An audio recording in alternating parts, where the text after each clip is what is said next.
అందరికీ నమస్తే. ఈరోజు ఎంతో రుచిగల మటన్ మామిడికాయ ఎలా తయారు చేయాలో నేను మీకు చూపిస్తానండి. ఈ మటన్ మామిడికాయ కాంబినేషన్ ఏంటి అనుకుంటున్నారా? చాలా బాగుంటుంది. మీరు ట్రై చేద్దురు కానీ చూడండి. మటన్ ఇక్కడ 1/2 kg తీసుకున్నాను. నేను ఇక్కడ ఒక ప్యాన్లో 5 స్పూన్ల ఆయిల్ తీసుకొని అందులో ఒక పెద్ద సైజు ఉల్లిపాయను వేయించుకోవాలి. 1 టీ స్పూన్ పసుపు వేసుకోవాలి.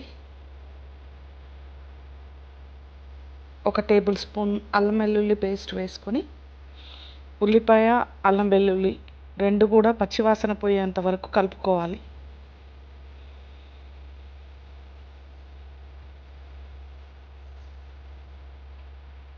ఒక 2-3 నిమిషాల పాటు వేయించుకున్న తర్వాత పచ్చివాసన పోగానే మనం పక్కకు శుభ్రంగా కడిగి పెట్టుకున్న మటన్ వేసి కలుపుకోవాలి.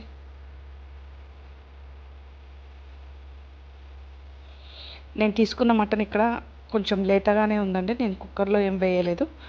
మూత పెట్టి ఒక 10 నిమిషాల పాటు లో ఫ్లేమ్లో వేగనివ్వాలి. చూడండి ఈ మాదిరిగా అయింది.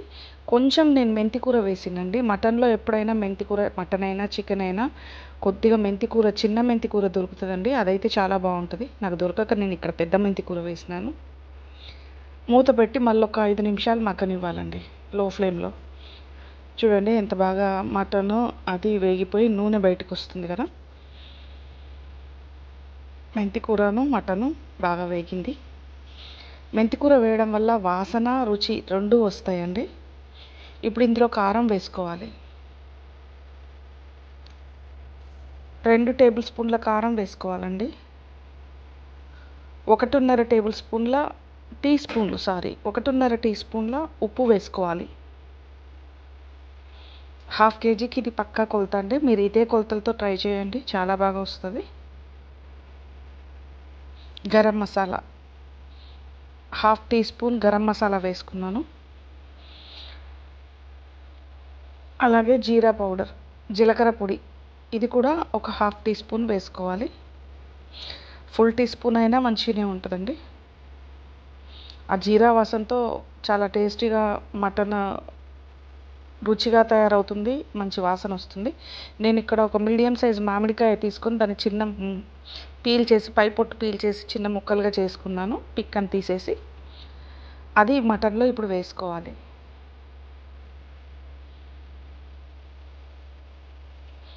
మూత పెట్టి మళ్ళీ కాసేపు దాన్ని మగ్గనివ్వాలండి. ఒక 5-6 నిమిషాల పాటు మగ్గనిచ్చి, మామిడికాయ తొందరగానే మగ్గుతుంది.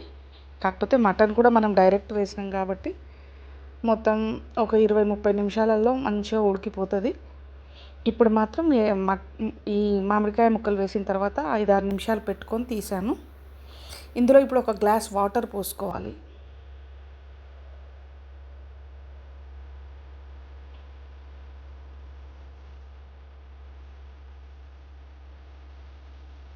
పోసుకున్నాం కదా.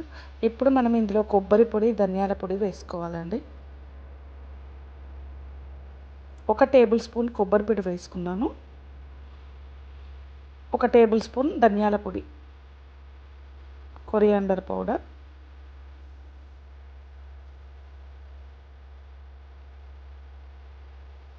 వేసి బాగా కలిపి మూత పెట్టేసుకోవాలి. మళ్ళీ కొంచెం సేపు అంటే ఒక 10 నిమిషాల పాటు మళ్ళీ లో ఫ్లేమ్లో మగ్గనివ్వాలి. 10 నిమిషాలు దాటిన తర్వాత చూడండి అందులో వాటర్ అంతా కూడా పోయి మంచిగా ఉడికి నూనె తేలుతుంది చూడండి. అంటే గ్రేవీ చాలా అంటే చిక్కగా కాకుండా గ్రేవీ మామూలుగా పల్చగా ఉండాలనుకున్న వాళ్ళు నీళ్ళు ఎక్కువగా పోసుకోండి.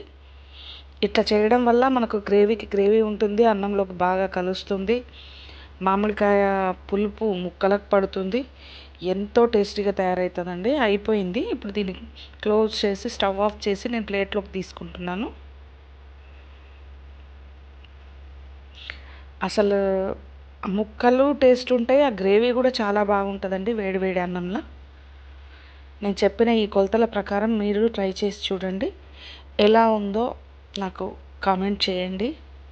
మీకు ఈ వీడియో కనుక నచ్చితే ఒక లైక్ చేయండి, సబ్స్క్రైబ్ చేసుకొని వాళ్ళు ఎవరైనా ఉంటే సబ్స్క్రైబ్ చేసుకోండి.